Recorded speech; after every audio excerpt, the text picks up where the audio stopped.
As usual, the class kaadu, it's a discussion between you and me. It's a very funny discussion with lot of information. English ఏంట్రా? చాలా కష్టపడుతున్నాం. ఎంత కష్టపడుతున్నాం అంటే అంత కష్టపడుతున్నాం. మీకు తెలీదు? నాకు తెలీదమ్మా. This is the 4th discussion. Already మనం 3 క్లాసెస్ కంప్లీట్ చేసినాం. బేసిక్స్ కవర్ అయిపోయాయి అక్కడ. ఈరోజు నేషనల్ ఇన్కమ్ గురించి డిస్కస్ చేస్తాం. ఓకే, ఇందులో కూడా కొంచెం బేసిక్స్ కవర్ చేస్తాం, వదిలేసాం కొన్ని. Okay okay okay goods and services గురించి, టైప్స్ ఆఫ్ గూడ్స్ గురించి, గూడ్స్కి సర్వీసెస్కి డిఫరెన్సెస్ గురించి వదిలేసాం. అవి చెప్తూ నేషనల్ ఇన్కమ్ అంటే నీకు జీడిపి స్టార్ట్ అవుతుంది, గ్రాస్ డొమెస్టిక్ ప్రొడక్ట్ గురించి, వాటిని క్యాల్కులేట్ చేస్తాం ఎలా, 3 మెథడ్స్ ఉంటాయి, అవన్నీ ఈరోజు డిస్కస్ చేస్తాం. యాజ్ ఐ సెడ్, ఈరోజు మనం డిస్కస్ చేయబోయే topics goods and services and the differences, types of goods, GDP, calculation of GDP by income method, expenditure method and value added method. ఈ మూడింటి ద్వారా మనం జీడిపిని ఎలా క్యాల్కులేట్ చేస్తాం, రూల్స్ ఏంటి, రెగ్యులేషన్స్ ఏంటి, మొత్తం ఇంకా ఎట్లా అంటే ఇంకా నీకు ఫైనాన్షియల్ మినిస్టర్ చేస్తాను. డిస్కస్ చేసుకుందాం గూడ్స్ అండ్ సర్వీసెస్ గురించి. గూడ్స్ అంటే వస్తువులు రా, అంటే లైక్ ఫ్యాక్టరీలో తయారు చేయబడిన, లేదంటే ఒక ఫార్మ్ లో తయారు చేయబడిన ఓకే వస్తువులు. ఓకే. సర్వీసెస్ అంటే అవి నువ్వు టచ్ చేయలేవు, వాటిని నువ్వు స్టోర్ చేయలేవు, ఒక దగ్గర పెట్టలేవు, ఆ సేవల్ని నువ్వు అనుభవించగలవు అంతే. ఓకేనా? హ్యూమన్ వాంట్స్ కోసం ఏవైతే వస్తువులు తయారు చేయబడతాయో అవి గూడ్స్, హ్యూమన్ వాంట్స్ కోసం ఏవైతే సేవలు ఇస్తారో వేరే వాళ్ళు మనకి అవి సర్వీసెస్. అంతే సింపుల్ గా చెప్పాలంటే. These are tangible, goods are tangible అంటే నువ్వు వీటిని టచ్ చేయగలవు. ఒక ఫోన్ ఉంది మామ, ఆ ఫోన్ ని నువ్వు టచ్ చేయగలవు, ఓకే, బట్ ఆ ఫోన్ లో ఒక సాఫ్ట్వేర్ ఉంది, దాన్ని నువ్వు యూజ్ చేయగలవు, టచ్ చేయలేవు కదా. వచ్చిండా scientist. So mobile is a goods and అందులో ఉండే software is a service, simple చెప్పాలంటే. ఓకే, అంటే ఒక డాక్టర్ ఉన్నాడు, సో ఆ ట్రీట్మెంట్ అనేది అతను ఒక బాక్స్ లో పెట్టి సేవ్ చేసుకుని పెట్టలేడు. ఒక పేషెంట్ వచ్చాడు, అతనికి ట్రీట్మెంట్ ఇచ్చేస్తాడు, so that treatment is a service. దరిద్రంగా ఉంది అది. సో గూడ్స్ అనేవి టాంజిబుల్, ముట్టుకోగలవు, సర్వీసెస్ అనేవి ఇంటాంజిబుల్, ముట్టుకోలేవు. యాజ్ ఐ సెడ్, గూడ్స్ యొక్క ఓనర్షిప్ ఒక్కరి దగ్గర ఉండదు, చేంజ్ అవ్వచ్చు. అంటే ఒక ఫోన్ ఉంది, ఫోన్ ఒక ఫ్యాక్టరీలో ఉంది, ఇప్పుడు ఈ ఫోన్ ఎవరిది? ఫ్యాక్టరీ ఓనర్ది. అది ఇప్పుడు ఒక షాప్ దగ్గరకు వచ్చింది, ఇప్పుడు ఈ ఫోన్ ఎవరిది? షాప్ ఓనర్ది. దాన్ని నువ్వు కొన్నావు, ఇప్పుడు ఈ ఫోన్ ఎవరిది? ఈ రోజు నీదని కొనదే, నిన్న ఇంకొకళ్ళదే, రేపు ఇంకొకళ్ళదే. సో ఓనర్షిప్ అనేది మారుతూ వస్తుంది గూడ్స్ కి. గూడ్స్ యొక్క ఓనర్షిప్ మారుతుంది. ఒక డాక్టర్ ఉన్నాడు, ఎగ్జాంపుల్ తీసుకో. అతను ఒక ట్రీట్మెంట్ ఇచ్చాడు ఒక పేషెంట్ కి, ఈ ట్రీట్మెంట్ కదా సర్వీస్. ఇంకో డాక్టర్ కి ఈ ట్రీట్మెంట్ ని పాస్ చేయగలడా? ఇంకో డాక్టర్ ఇక్కడ ఉన్నాడు, ఓకే, ఈ డాక్టర్ అడిగాడు, అంటే మీ ట్రీట్మెంట్ ఈ పేషెంట్ కి ఇస్తున్నారు కదా, నాకు ట్రాన్స్ఫర్ చేయండి సార్ అంటే చేయగలడా? చేయలేడు. So this treatment is a service which is ownership ఉంది డాక్టర్దే ఈ ట్రీట్మెంట్ అనేది, ఓకే, బట్ దాన్ని ట్రాన్స్ఫర్ చేయలేదు కదా. ఓనర్షిప్ అనేది ట్రాన్స్ఫర్ అవ్వదు. తెలుసండి, ఇందాక బోర్డు మీద చదివాను. దేన్నైతే స్టోర్ చేయగలవు అది పెరిషబుల్, దేన్నైతే స్టోర్ చేయలేవు అది imperishable. So goods are perishable, services are imperishable, ఓకేనా? సో వీటికి ఎగ్జాంపుల్స్, గూడ్స్ కి ఎగ్జాంపుల్స్ నువ్వు చూసుకో, గ్రాసరీస్ ఉన్నాయి, అంటే ఇంట్లో మనలో క్లాత్స్ ఉన్నాయి, టెక్స్టైల్ అంటారు దీన్ని ఇంకో భాషలో, క్లాతింగ్ ని టెక్స్టైల్. ఎలక్ట్రానిక్స్ ఉన్నాయి, అంటే ఫోన్, ల్యాప్టాప్, ఇవి, ఓకే, ఫర్నిచర్, టీవీ, ఏసీ, అన్ని మనం వాడే ప్రతి వస్తువు గూడ్స్. ఓకే. సర్వీసెస్ అనేవి health care, education, transportation, entertainment, governance కూడా. ఓకే, అంటే నీకు గవర్నెన్స్ ఇస్తుంది కదా గవర్నమెంట్. ఒక సీఎం నీకేమి ఇస్తాడు? సర్వీస్ ఇస్తాడు. ఒక ప్రైమ్ మినిస్టర్ నీకు సర్వీస్ ఇస్తారు, అంటే నేను గవర్న్ చేస్తారు, నేను పరిపాలిస్తారు, లా అండ్ ఆర్డర్ ని మెయింటైన్ చేస్తారు. So which is a service. So అర్థమైంది కదా నీకు డిఫరెన్స్ గూడ్స్ కి సర్వీస్ కి? సూపర్ అర్థమైపోవాలి. సూపర్ రా, థ్యాంక్స్ అన్యా. టైప్స్ ఆఫ్ గూడ్స్ చెప్పబోయే ముందు ఒక చిన్నగా అలాగా ఒక యూటర్న్ చిన్నగా అలా వెళ్ళాలి, ఓకేనా? ఒక దగ్గరికి వెళ్ళొద్దాం, ఓకేనా? ఫస్ట్ ఏంటంటే లా ఆఫ్ డిమాండ్, సెకండ్ ఏంటంటే law of supply. Law of demand ఏమంటుందంటే మామ, నీకు మార్కెట్ లో ప్రైస్ పెరిగింది అనుకో, అంటే ఒక వస్తువు యొక్క ధర పెరిగింది అనుకో, దానికి ఉండే డిమాండ్ తగ్గిపోతుంది. ఎందుకు అంటే 1 kg ఉల్లిపాయ ధర 20 రూపీస్ ఉన్నాయనుకో, నువ్వు 2 kgs కొనొచ్చు. అదే ఉల్లిపాయ ధర 200 అయిపోయింది అనుకో, నువ్వు 2 kgs కొనవు, ½ kg కొంటావు. అంటే దీనికి డిమాండ్ తగ్గిపోయిందా లేదా? ఇది సింపుల్ గా లా ఆఫ్ డిమాండ్ చెప్తుంది. Okay, but law of supply ఏం చెప్తుందంటే ప్రైస్ అనేది పెరిగింది అనుకో, మార్కెట్ లో సప్లై అనేది పెరుగుతుంది అని చెప్తుంది. అంటే ఇదే ఎగ్జాంపుల్ తీసుకో, 1 kg ఉల్లిపాయ ధర 20 రూపాయలు ఉన్నాయి, ఓకే, అప్పుడు రైతు దీన్ని అమ్మడానికి ఎక్కువ ఇష్టపడతాడా? అదే 1 kg ఉల్లిపాయ ధర 200 ఉన్నప్పుడు ఎక్కువ అమ్మడానికి ఇష్టపడతాడా? తెలీదండి. ఎక్కడెక్కడ ఉల్లిపాయలు దాచున్నాడు అన్ని బయట తీస్తాడు. 200 రూపీస్ కదా ఇప్పుడు అని చెప్పేసి అన్ని బయట తీసి అమ్ముతాడు. అవునా కదా? అవును. సో ప్రైస్ పెరిగినప్పుడు సప్లై పెరుగుద్ది, అదే ప్రైస్ పెరిగినప్పుడు డిమాండ్ అనేది తగ్గుతుంది. ఇది లా of demand, law of supply. Demand supply. ఈ సప్లై గురించి మనకు అవసరం అంటే ప్రస్తుతానికి అవసరం లేదు. తర్వాత మార్కెట్ అనే టాపిక్ చెప్పినప్పుడు లా ఆఫ్ డిమాండ్ గురించి, లా ఆఫ్ సప్లై గురించి, ఈక్విలిబ్రియం అని ఒకటి ఉంటుంది. ఎంతవరకు అవసరమో అంతవరకే. పిహెచ్డి వద్దు మనకి, యూపీఎస్సీ లెవెల్ వరకు, కానీ పిహెచ్డి వద్దు. అంటే నువ్వు కలెక్టర్ అయిపో నేర్చుకుని, కానీ పిహెచ్డి చేయకు. ఇప్పుడు లా ఆఫ్ డిమాండ్ గురించి ఎందుకు చెప్తున్నా అంటే మామ, సో బేసిక్ గా లా ఆఫ్ డిమాండ్ ఏం చెప్తా చెప్పు నాకు ఫస్ట్ గుర్తు చేయ ఒకసారి. దాచేసాను కదా, చెప్పు. లా ఆఫ్ డిమాండ్, ప్రైస్ పెరిగితే డిమాండ్ తగ్గిపోతుంది. డిమాండ్ అండి తగ్గిపోతుంది, ఇదే కదా? ఓకే. ప్రైస్ పెరిగితే డిమాండ్ తగ్గుద్ది. ఐఫోన్ ప్రైస్ పెరిగింది, డిమాండ్ తగ్గుద్దా? తగ్గదు. తగ్గదా? తగ్గాలి కదా రూల్ ప్రకారం. అది వేరే. ఎందుకు వేరు? ఇవి కాస్ట్లీ. ఇవి ఇలాంటిది ఇంకోటి ఇలాంటివి ఎంత కాస్ట్? ఫెరారీ, ఫెరారీ కార్ అనుకో, Rolex watch. Yes. Okay, price పెరిగింది అనుకో డిమాండ్ పెరుగుతుంది. పెరగదు, అలాగే తగ్గదు.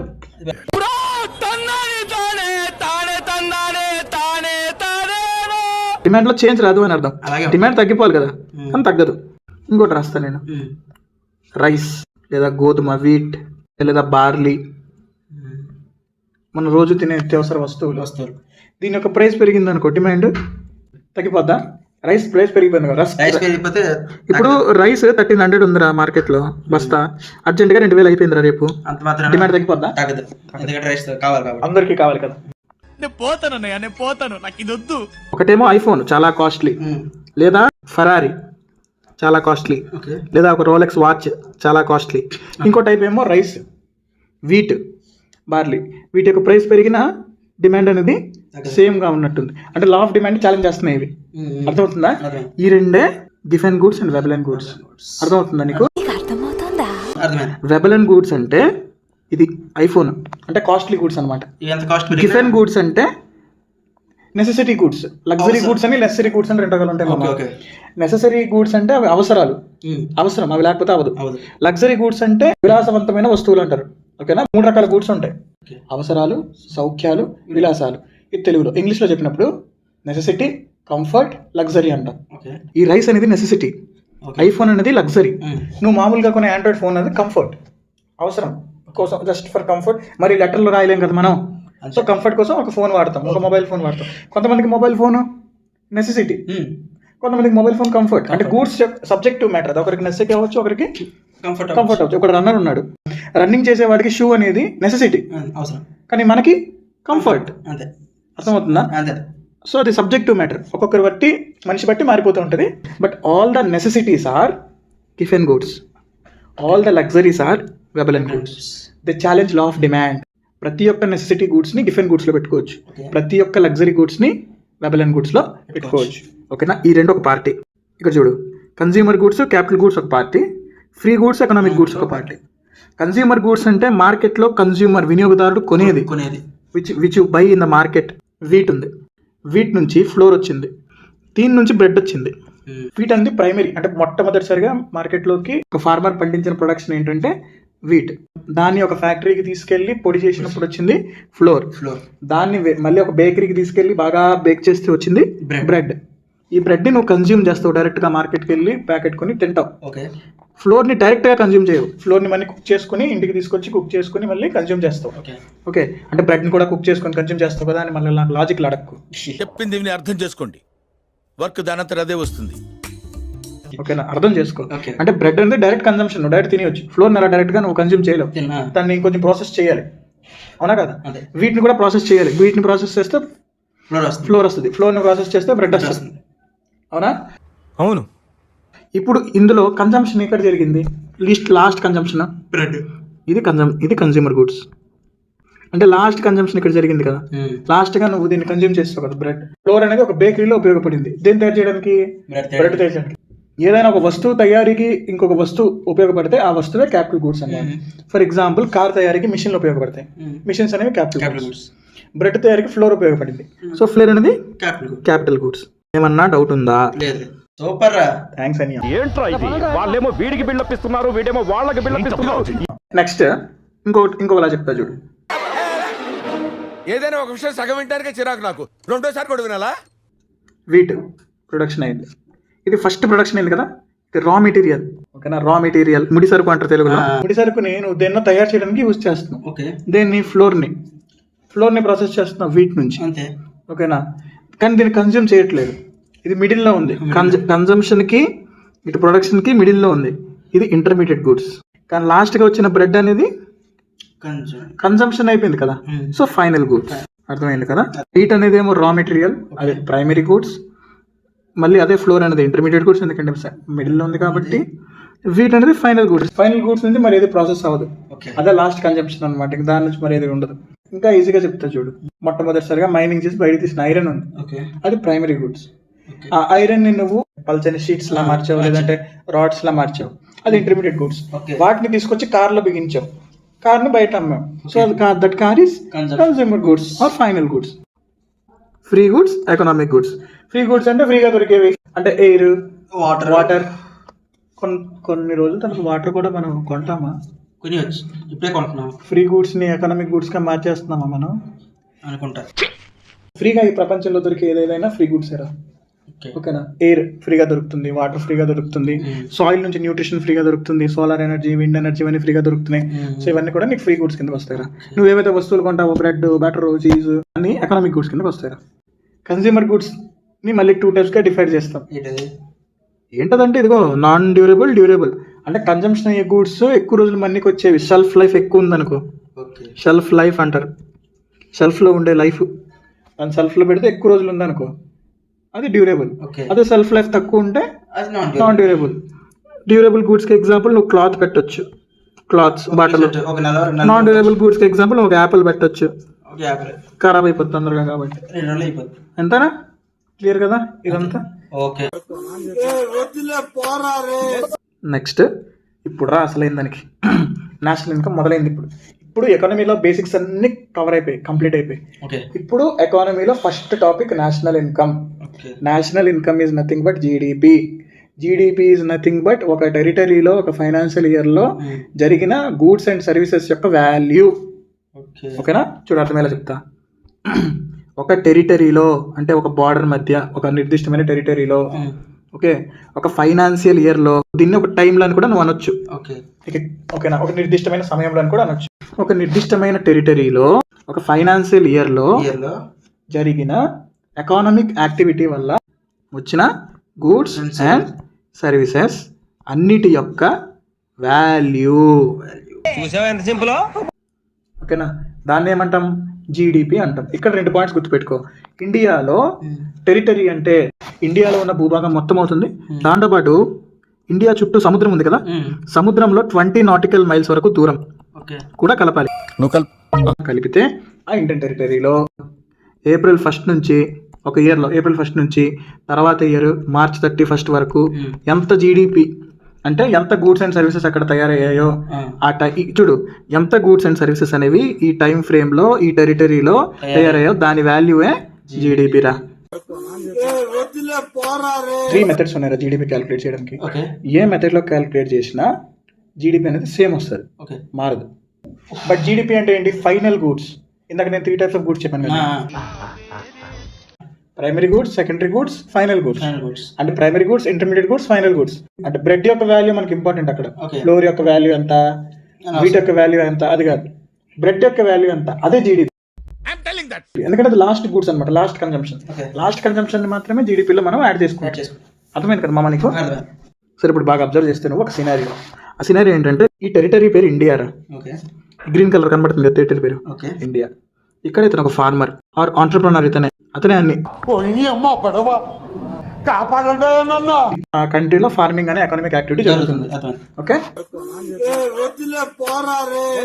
ఈ కంట్రీలో ఎక్స్పెండిచర్ చేసే వాళ్ళు ఎవరెవరు అనేది నువ్వు అబ్జర్వ్ చేయి ఫస్ట్. ఎక్స్పెండిచర్ మెథడ్ లో ఇన్కమ్ మెథడ్ క్యాలిక్యులేట్ చేసినప్పుడు ఇన్కమ్ ఎవరెవరికి వస్తుంది అనేది అబ్జర్వ్ చేయి ఫస్ట్. ఇన్కమ్ మెథడ్ లో నీకు అప్పుడు క్లియర్ గా మ్యాటర్ అర్థమవుతుంది అనమాట. ఫర్ ఎగ్జాంపుల్ నేను ఇప్పుడు అర్థమయ్యేలా చెప్తాను. నీకు ఫ్యాక్టర్స్ ఆఫ్ ప్రొడక్షన్ చెప్పాను, గుర్తుందా? ఫ్యాక్టర్స్ ఆఫ్ ప్రొడక్షన్ అని చెప్పాను. ఏంటి చెప్పాను చెప్పు. ల్యాండ్. చూడు, ఫార్మింగ్ ల్యాండ్ ఉందా? ఉంది. లేబర్ ఉండాలి. లేబర్ ఉండాలి. ఉన్నారా లేబర్? ఉంటారు. క్యాపిటల్ ఉండాలి, డబ్బులు పెట్టాలి ఏదైనా ప్రొడక్షన్ జరగాలంటే. ఎంటర్‌ప్రెన్యూర్ ఉండాలి. ఆంటర్ప్రినర్ ఉండాలి. ఈ 4 కాదు ఫ్యాక్టర్స్ ఆఫ్ ప్రొడక్షన్. ఎస్. కానీ ఈ 4కి ఏమేమి ఇన్కమ్స్ రావచ్చు? ల్యాండ్ వల్ల ఏమి ఇన్కమ్ రావచ్చు? ఒక మనిషి రెంట్ రావచ్చు. రెంటే వస్తుంది, రావచ్చు. ఏంటి? లేబర్కి శాలరీ వస్తుంది, లేదా వేజ్ అంటాం ఎకనామిక్ టర్మ్ లో శాలరీని. ఓకే. క్యాపిటల్ నుంచి వచ్చేది ఇంట్రెస్ట్ అనే ఇన్కమ్ వస్తుంది. ఆంటర్ప్రినర్ కి వచ్చేది ప్రాఫిట్. తను పెట్టిన రిస్క్ కి ప్రాఫిట్ వస్తుంది, ప్రాఫిట్ అనే ఇన్కమ్ వస్తుంది. అర్థమైందా నీకు? చూడు ఎంత బాగా నీకు ఎక్స్ప్లెయిన్ చేస్తా, చూడు పట్టాలు చింపేసుకోవచ్చు. వీడప్పుడే బీబీసీ రేంజ్ లో ఎంచుకుంటున్నాడు. ఇది ఒక కంట్రీ. ఈ కంట్రీలో జరుగుతున్న ఎకనామిక్ యాక్టివిటీ ఏంటి? ఫార్మింగ్. ఈ ల్యాండ్ ఎవరు ఇచ్చింటారు కదా ఫార్మర్ కి, ఆ ల్యాండ్ వల్ల అతనికి వచ్చిన ఇన్కమ్ ఎంత? 100 రూపాయలు. ఇన్కమ్స్ ఇవి. పైన ఇన్కమ్స్, కింద ఫ్యాక్టర్స్ ఆఫ్ ప్రొడక్షన్, పైన ఫ్యాక్టర్స్ ఆఫ్ ఇన్కమ్. ఈ 4 ఫ్యాక్టర్స్ ఆఫ్ ఇన్కమ్. లేబర్ కి వేజ్ ఎంత ఇచ్చాడు? వేజ్ కి వచ్చిన ఇన్కమ్ ఎంత? 400. క్యాపిటల్ వల్ల వచ్చిన ఇంట్రెస్ట్ ఎంత? క్యాపిటల్ పెట్టినోడికి 150, అంటే బ్యాంక్ ఇచ్చింది అనుకో. ఓకే. ల్యాండ్ ఏమో ఓనర్ దగ్గర ఉంది, ఇది ఓనర్ ఇన్కమ్. లేబర్ ఏమో వర్కర్స్. ఓకే. క్యాపిటల్ ఏమో బ్యాంక్ ఇచ్చింది, రైతుకి వడ్డీ రుణాలు ఇస్తుంది కదా. ఆంటర్ప్రినర్ ఉంటాడు. సరే, ఓనర్కి వచ్చిన ఇన్కమ్ ల్యాండ్ వల్ల ఎంత? 100. వర్కర్స్కి వచ్చిన ఇన్కమ్ శాలరీ వల్ల ఎంత? 400. బ్యాంక్ వచ్చిన ఇన్కమ్ ఇంట్రెస్ట్ వల్ల ఎంత? 150. ఆంటర్ప్రినర్ అంటే రైతు హిమ్సెల్ఫ్, అతనికి వచ్చిన ఇన్కమ్ ఎంత ప్రాఫిట్ వల్ల? 100. కానీ నువ్వు ఇంకోటి అబ్జర్వ్ చేస్తే గవర్నమెంట్ కూడా ఉంటుంది కంట్రీలో, అవునా కదా? ఎలా ఇన్కమ్ వస్తుంది గవర్నమెంట్ కి? ట్యాక్స్ వల్ల ఇన్కమ్ వస్తుంది. అండ్ గవర్నమెంట్ రైతుకి ఏమి ఇస్తుంది? సబ్సిడీ ఇస్తుంది. 150 తీసుకుంది, 50 రూపాయలు ఇచ్చింది అంటే 100 రూపాయలు కదా నెట్ ఇన్కమ్. అంతే కదా మయ్య? ఓకే. ఇప్పుడు ఇన్కమ్ మెథడ్ లో ఇదంతా ఇన్కమ్స్ కదా. చూడు, రెంట్, వేజ్, ఇంట్రెస్ట్, ప్రాఫిట్, ఇవన్నీ ఇన్కమ్స్ కదా. ఇవన్నీ నువ్వు కలిపావనుకో, 100లో 400, 400లో 150, దాంట్లో ఒక 100, దాంట్లో మళ్ళీ 50, 150 మైనస్ 50, ఎందుకంటే ఇది ట్యాక్స్, ఇది సబ్సిడీ, ఇది rent, 500 wage, 500 interest, 650 profit, 750 R plus W plus I plus P plus T minus S. మొత్తం కలిపి ఎంత వచ్చింది నీకు? 900 వచ్చింది జీడిపి.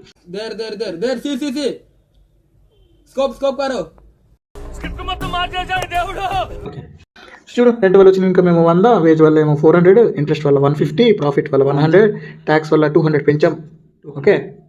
ట్యాక్స్ మేము పెంచుతాం, నిర్మల్ అక్క తాలూకా మేము పెంచుతాం, విజ్ఞాన ప్రదర్శనలో మా ఇష్టం. ఓకే. సబ్సిడీస్ మాత్రం పెంచాం, మేము అట్లనే ఉంచుతాం. ఓకే. తగ్గించాం, దానివల్ల మాకు జీడిపి ఎంత వచ్చిందమ్మా? 900 వచ్చింది ఇక్కడ. ఓకే. ఇది ఇన్కమ్ వల్ల వచ్చిన, అంటే ఇన్కమ్ ద్వారా మనం క్యాలిక్యులేట్ చేసాం. ఇది ఇండియా. ఇక్కడ ఫార్మింగ్ జరుగుతుంది. ఈ ఫార్మింగ్ కోసం ఖర్చు పెట్టే వాళ్ళు ఎవరెవరు ఉంటారు? Consumer. Okay.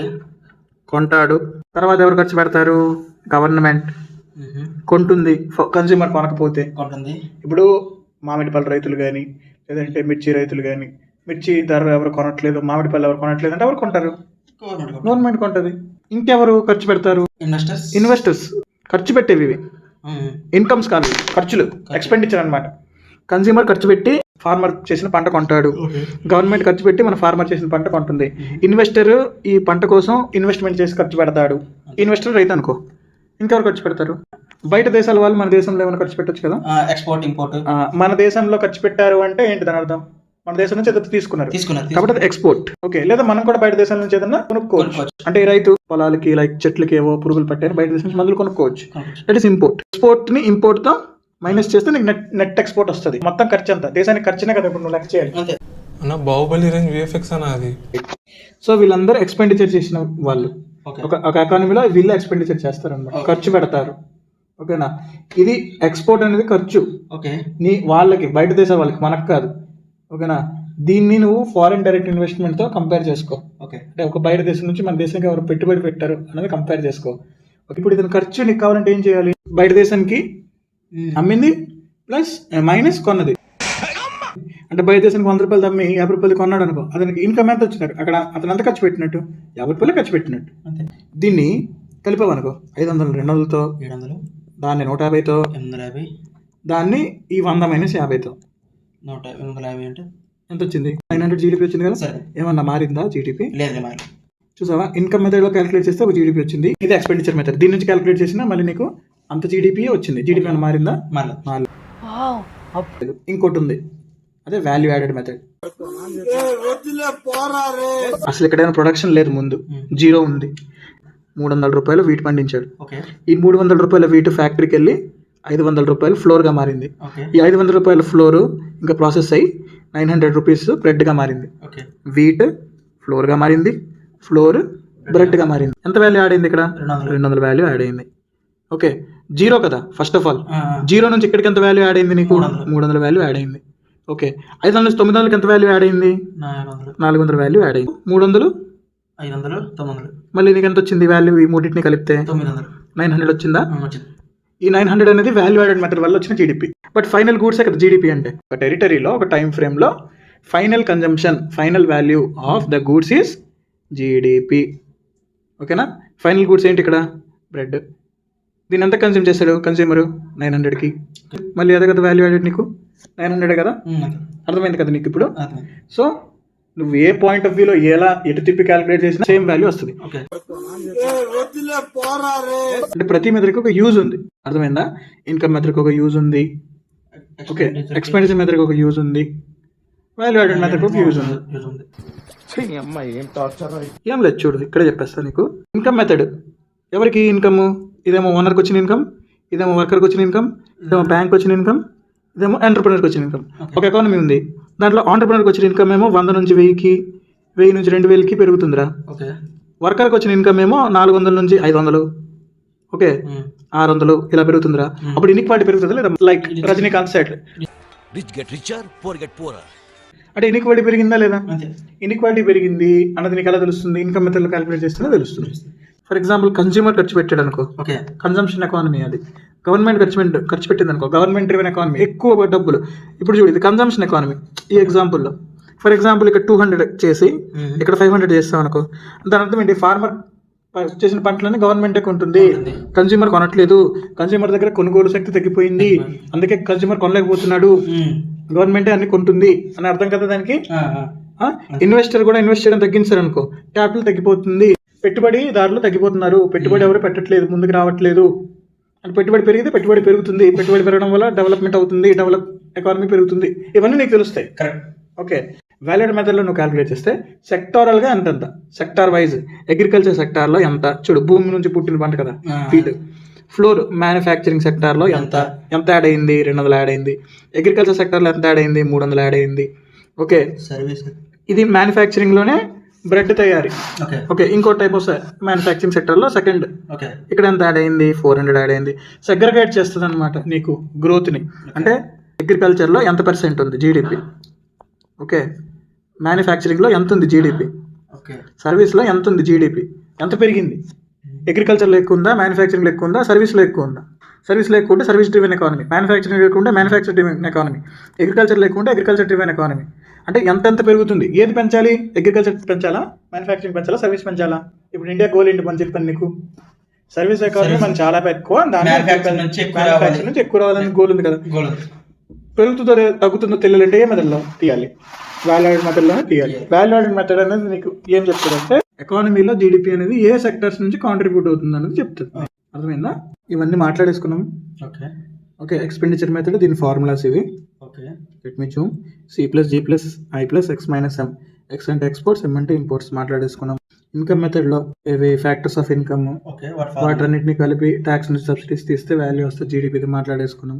So value added మెథడ్లో వాల్యూస్ అనేవి ఎలా యాడ్ అవుతున్నాయి. ఓకే, వీటి నుంచి ఫ్లోర్ నుంచి బ్రెడ్గా లాస్ట్ కన్జంప్షన్ వచ్చినప్పుడు వాల్యూస్ అనేవి యాడ్ అయ్యి జీడిపి 900 వచ్చింది మాట్లాడేసుకున్నాం వాల్యూ యాడెడ్ మెథడ్లో. సెక్టారల్గా సెగ్రిగేట్ చేస్తూ ప్రతి సెక్టార్కి ఎంత జీడిపి యాడ్ అవుతుందని దీనివల్ల తెలుస్తుంది మాట్లాడేసుకున్నాం. యూఎస్ని కూడా మాట్లాడేసుకున్నాం. చూడు, ఇది డిమాండ్ సైడ్ని తెలియజేస్తుంది, ఎవరు కొంటున్నారని తెలియజేస్తుంది. దేనివల్ల? ఎక్స్పెండిచర్ మెథడ్ వల్ల. ఎక్కడ ఎవరికి డిమాండ్ ఉంది, ఎవరు కొంటున్నారు? ఓకే, కన్స్యూమర్స్ కొంటున్నారా, గవర్నమెంట్ కొంటుందా, కంపెనీ కొంటుందా, ఫారినర్స్ వచ్చి కొంటున్నారా తెలుస్తుంది. నెక్స్ట్ జీడిపి అనేది గవర్నమెంట్ స్పెండింగ్ ఎక్కువ ఉందా లేకపోతే ప్రైవేట్ డిమాండ్ ఎక్కువ ఉందా తెలుస్తుంది. గవర్నమెంట్ స్పెండింగ్ ఎక్కువ ఉందా గవర్నమెంట్ డ్రివెన్, లేకపోతే ప్రైవేట్ డ్రివెన్ అనేది తెలుస్తుంది మనకి. ఇన్కమ్ మెథడ్ అనేది ఏం చెప్తుంది? డిస్ట్రిబ్యూషన్ సైడ్ ఎవరు ఎంతెంత ఇన్కమ్ పొందుతున్నారు. ఓకే, వర్కర్స్కి ఎక్కువ దొరుకుతున్నాయా, ల్యాండ్ ఓనర్స్కి దొరుకుతున్నాయా, ఇన్వెస్టర్స్ దొరుకుతున్నాయా, గవర్నమెంట్కి దొరుకుతుందా. ఓకే, వేజెస్ అనేవి స్టాగ్నెంట్గా ఉండి అంటే స్థిరంగా ఉండి బెనిఫిట్ అనేది కేవలం పెద్దవాళ్ళే తీసుకుంటే లైక్ క్యాపిటలిస్ట్లే తీసుకుంటే ఇన్ఈక్వాలిటీ పెరిగింది అని అర్థం అక్కడ. ఓకే, తెలుస్తుంది అలా ఇన్కమ్ మెథడ్లో క్యాలిక్యులేట్ చేస్తేనే తెలుస్తుంది. అప్లికేషన్స్ ఇవి. ఓకే, వాల్యూ యాడెడ్ మెథడ్ మీకు సప్లై సైడ్ని తెలియజేస్తుంది. అగ్రికల్చర్ ఎంత సప్లై చేస్తుంది, ఇండస్ట్రీ ఎంత సప్లై చేస్తుంది, సర్వీస్ సెక్టర్ ఎంత సప్లై చేస్తుంది. 500 రూపాయలు అగ్రికల్చర్ నుంచి వచ్చి 1000 రూపాయలు ఇండస్ట్రీ నుంచి వచ్చి సర్వీస్ నుంచి 2000 వస్తే అది సర్వీస్ డ్రివెన్ ఎకానమీ. ఇండియా అనేది ఒక best example service driven economy. ఇది ఈరోజు క్లాస్ మాయా. నోట్స్లో రాసుకో, మీరు కూడా రాసుకోండి. ఇది 3వ రికార్డ్ చేయడం. ఈ క్లాస్ 3rd టైం రికార్డ్ చేస్తున్నాం. ఏదో ఒక ఇబ్బంది.